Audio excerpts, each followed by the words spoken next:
Please stop pushing. I can't take this anymore. The concert venue is packed tight. A man behind me keeps pressing into my backside. I'm wearing a mini skirt today with a thong underneath, and it only makes the situation worse. He lifts my skirt and presses himself against my hips. As the atmosphere heats up, someone in front of me slams into me, and I stumble back a step. My body stiffens as I feel like something just slid inside me. My name was Mandy Cox, and I was a diehard fangirl. I wanted a celebrity to notice me, so I dressed for attention. I wore heavy makeup and made sure nothing about me went unnoticed. My low-cut top revealed a wide stretch of skin, and my chest bounced with every step. I paired it with a mini skirt that barely covered my thighs and sexy white stockings which hugged my legs. But when I arrived, reality hit. The concert venue was packed so tightly I couldn't move, and the crowd swallowed me whole. The celebrity was never going to notice me. I craned my neck and shouted, "Darling, take me." I never imagined that line would draw the wrong kind of attention. Instead of the celebrity, it caught a filthy creep. After I shouted it, I became aware of a man behind me, repeatedly bumping into me. At first, I brushed it off. In a crowd that dense, accidental contact was easy to explain, but the feeling wouldn't go away. Something hard kept pressing against my butt from behind. I assumed I'd accidentally backed into his hand where it rested behind me, so I turned and offered a polite apology. "Sorry, I didn't mean to bump into you." He paused, then flashed a leering smile and said, "It's okay, I don't mind." When I turned back toward the stage, I felt him press against me again, more deliberate than before. I kept my attention on the celebrity on stage and shut him out. The man became increasingly brazen, pulling up my skirt and pressing close against my backside. I had only a thong on underneath, which left my butt exposed. I felt his touch directly against my skin and assumed it was his finger. Only then did I realize something was wrong.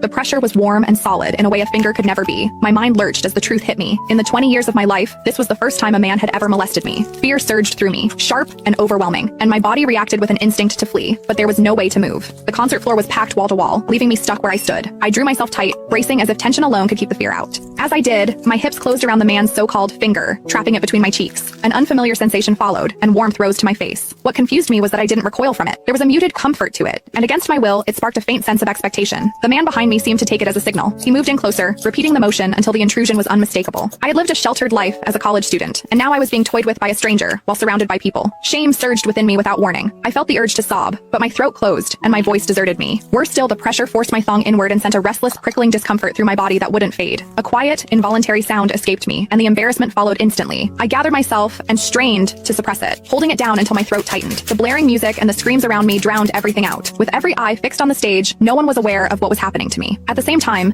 the intensity continued to rise, touching something deep inside me. I bit down on my lip as cold sweat traced my spine. My awareness was tipping back and forth between humiliation and a pleasure I couldn't bring myself to name. I knew I couldn't take it anymore if it continued, so I turned sharply to face the man behind me. "Please stop pushing. I can't take this anymore." When I finished speaking, the man leaned toward me and whispered in my ear, "Is it exciting, the way I'm pushing against you?" The shame was overwhelming, and I was on the verge of crying. "I'm a virgin. I've never done that kind of thing. Please, let me go." He didn't stop. Instead, his gaze burned deeper as he seized my waist, the pressure growing stronger. "You're really a virgin? Then let me show you what it feels like to be a woman." For reasons I couldn't explain, his words didn't spark resistance right away. They stirred an expectancy instead. I wondered what was wrong with me.